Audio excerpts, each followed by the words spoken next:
या खुदा पर विश्वास रखो। मैं तुमसे सच कहता हूँ कि जो कोई इस पहाड़ से कहे तू उखड़ जा और समुद्र में जा पड़, और अपने मन में संदेह ना करे, वरन प्रतीति करे कि जो कहता हूँ वो हो जाएगा, तो उसके लिए वही होगा। और आप जानते हैं ये आयत अटोनमेंट के नीचे है, और खुदावन का धन्यवाद हो कि प्रभु ने आपको और मुझे ये एक वायदा दे दिया है।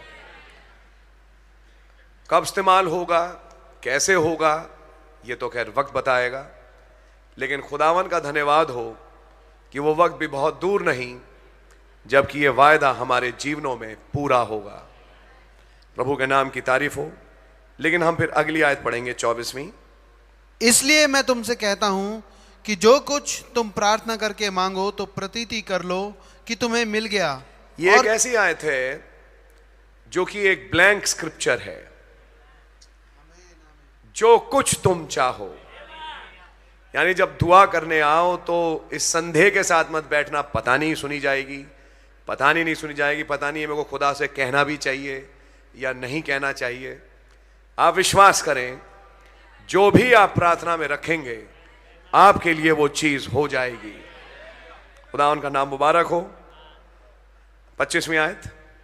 और जब कभी तुम खड़े हुए प्रार्थना करते हो तो यदि तुम्हारे मन में किसी के प्रति कुछ विरोध हो तो क्षमा करो, इसलिए कि तुम्हारा स्वर्गीय पिता भी तुम्हारे अपराध क्षमा करे। आगे। और यदि तुम क्षमा ना करो तो तुम्हारा पिता भी जो स्वर्ग में है तुम्हारा अपराध क्षमा ना करेगा। यानी कि तुम बदला लो, तुम्हारे दिल में एक बदले की आत्मा हो। उन्होंने ऐसा किया, कोई बात नहीं, नियत समय पे मैं भी उनसे बदला लूंगा, मैं भी अपना एक तरीका दिखाऊंगा, कोई बात नहीं। तो खुदावन ने कहा ऐसा करने वाले की जो दुआ है वो सुनी नहीं जाएगी। मैं आपकी एक सामने एक आयत और पढ़ना चाहूंगा, मेरे साथ निकालें। पहला पत्रस उसका 3रा अध्याय। ये एक्चुअली हस्बैंड और वाइफ्स को लेके है, और मैं चाहूंगा 6ठी और 7वीं आयत भाई पढ़ दें। जैसे सारा अब्राहम की आज्ञा में रहती और उसे स्वामी कहती थी, इसी प्रकार तुम भी यदि भलाई करो और किसी प्रकार के भय से भयभीत ना हो तो उसकी बेटियां ठहरोगी।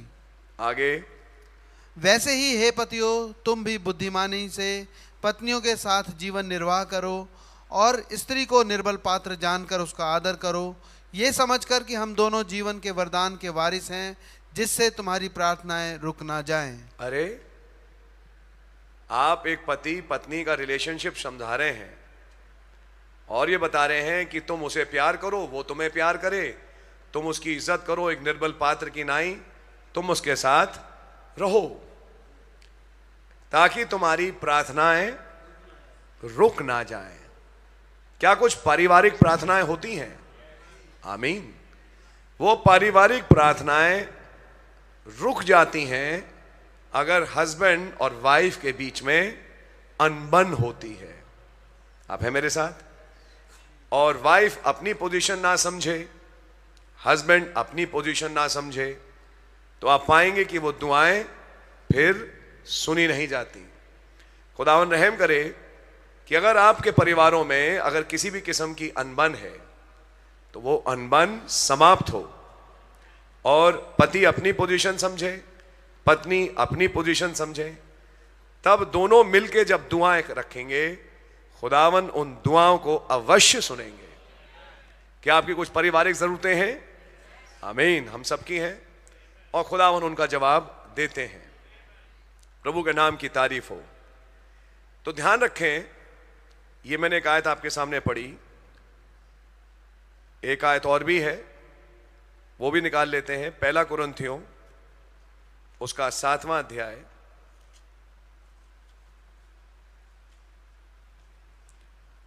और उसकी 4थी और 5वीं आयत पढ़ें। पत्नी को अपनी देह पर अधिकार नहीं, पर उसके पति का अधिकार है।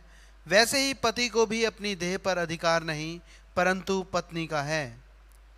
तुम एक दूसरे से अलग ना रहो, परंतु केवल कुछ समय तक आपस की सम्मति से कि प्रार्थना और उपवास के लिए अवकाश मिले, और फिर एक दूसरे के साथ रहो, ऐसा ना हो कि तुम्हारे असंयम के कारण शैतान तुम्हें परखे। एक साथ रहो, मिल के रहो, प्यार करो और रहो, लेकिन कुछ समय का अवकाश केवल इसलिए कि अपने आप को प्रार्थना और उपवास के लिए दो। मैं आप एक बात बोलना चाहूंगा, उपवास और प्रार्थना की मीटिंग में बहुत ज्यादा जरूरी है कि वो 24 घंटे का पीरियड जो कि बुधवार और थर्सडे की रात 12 बजे से चालू होता है से थर्सडे की रात 12 बजे, क्योंकि हमारा दिन उसी हिसाब से चल रहा है, में जो पति और पत्नी हैं वो अलग रहें, क्योंकि आप फास्ट पे हैं। आप फास्ट भी रखें और पति पत्नी का प्रेम भी रखें। यह है वो बाइबल की आयत जो टूटती है। मैं आपको वचन की आयत दिखा रहा हूं, आपकी समझ में आ रही है, और यह नए नामे में लिखा है।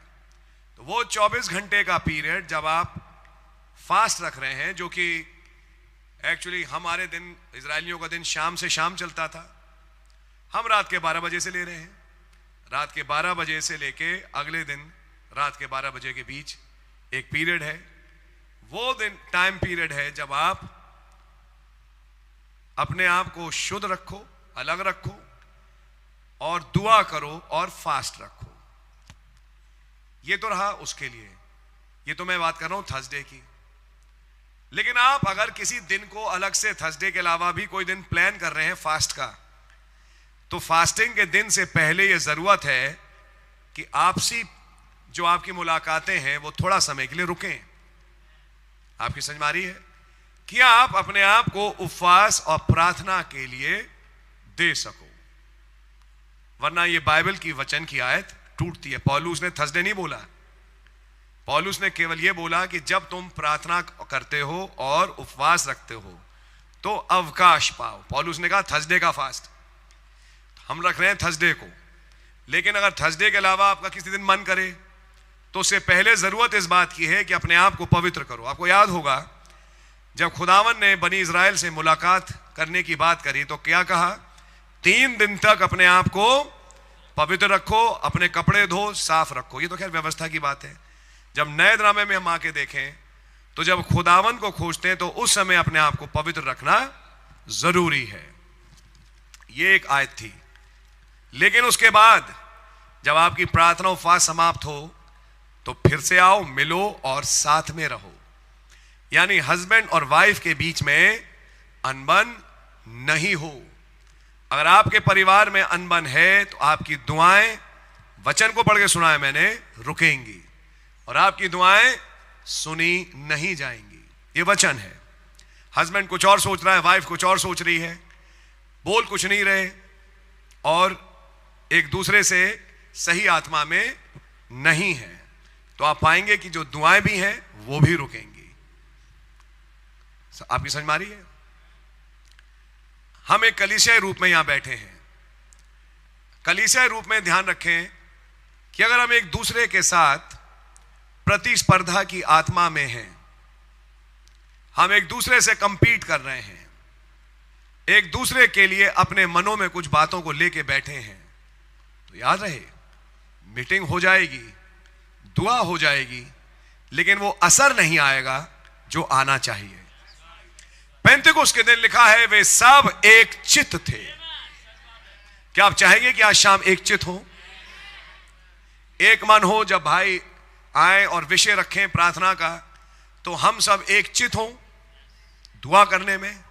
और आपको और याद हो मैंने सेमिनार की पहली मीटिंग में बताया कि ये भाईचारे की प्रीति एक विकल्प नहीं है, ये एक आज्ञा है। और अगर आप उस आज्ञा को पूरा नहीं करते, आप वचन की आयत को तोड़ रहे हैं। और वचन की आयत को तोड़ना यानी मसीह से प्यार नहीं करना। मसीह से प्यार नहीं करने का मतलब अपना रैप्चर आप गंवा रहे हैं। बहुत ही इंपॉर्टेंट बात है। इसलिए मैंने पहले से बोला कि यहां खुदावंद के भवन में जब हम एक भाई बहन होके आते हैं तो हमारा भाईचारे का प्रेम समाप्त ना हो, बना रहे और हम एक चित्त हों।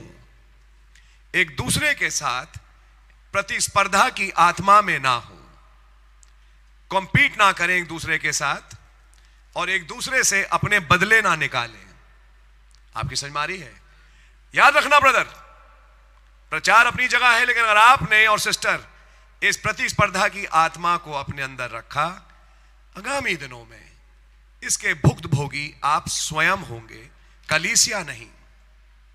इसलिए मैं हर व्यक्ति विशेष से कहना चाहूंगा कि प्यारे भाई और प्यारी बहन, अपने दिल से हर किस्म के डाह को, क्रिटिकल स्पिरिट को, यानी दूसरे को क्रिटिसाइज करना, दूसरे में आलोचनाएं निकालना, आलोचना की आत्मा सॉरी, जिसमें दूसरों में नुक्स निकालना, इन तमाम चीजों को अपने दिल से निकालो। अगर किसी के विरोध में कोई बात है, जैसा मैं पहले से कह चुका, अपॉइंटमेंट लो, मिलो, बात करो, खत्म करो। बात इसलिए नहीं कहो कि उसको बढ़ाते जाओ, बात इसलिए करो कि उसे खत्म करो, ताकि एक आत्मा में होके चल सको। आपकी समझ में आ रही है? क्योंकि हम सब एक रोटी में और एक प्याले में सहभागी हैं। सो खुदा ना आप लोगों को बड़ी बरकत और आशीष दे। और नबी ने तब समझाया कि जो सिद्ध विश्वास है वो माफी पे आधारित है। यह मैं आपको भी समझा चुका हूं। क्यों है? क्योंकि पहला सिद्ध विश्वास रखने वाला कौन था? खुदा स्वयं। और खुदा का क्या गुण है? माफ करना। उसने मेरे और आपके तमाम गुनाहों को क्षमा किया। लेकिन ध्यान रखना, उसने सर्पवंश को माफ नहीं किया, लेकिन अपनों को माफ किया। इसलिए जब आप खुदावन की कलीसिया में आए और खुदावन के भाई बहन आपको दिखाई दें, तो इसको यह मत समझ के बैठना ये तो सरपेंट सीड है। अगर सरपेंट सीड है तो यहां पे बैठा क्यों है? आप कौन होते हैं न्याय करने वाले? मुझे तो मालूम है ये सरपेंट सीड है।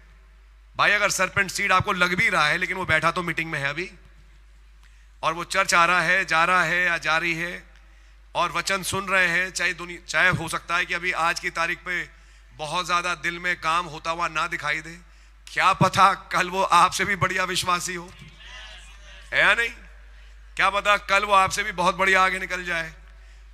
हम किसी के लिए कुछ कह नहीं सकते, इसलिए हम किसी का न्याय नहीं करें। जो यहां बैठा है, हर एक को प्रेम से अपना भाई बहन समझ के हम मिले, प्यार दिखाएं, और खुदावन से किसी के लिए अपने मन में ना रखें। जब दुआ करने से बैठे थे, कि मैं बोल रहा हूं आपसे पहले से, मौका भी मिलेगा, इससे पहले की दुआएं हो, अगर आपके दिल में कहीं कोई कुछ है, सब निकाल दीजिए।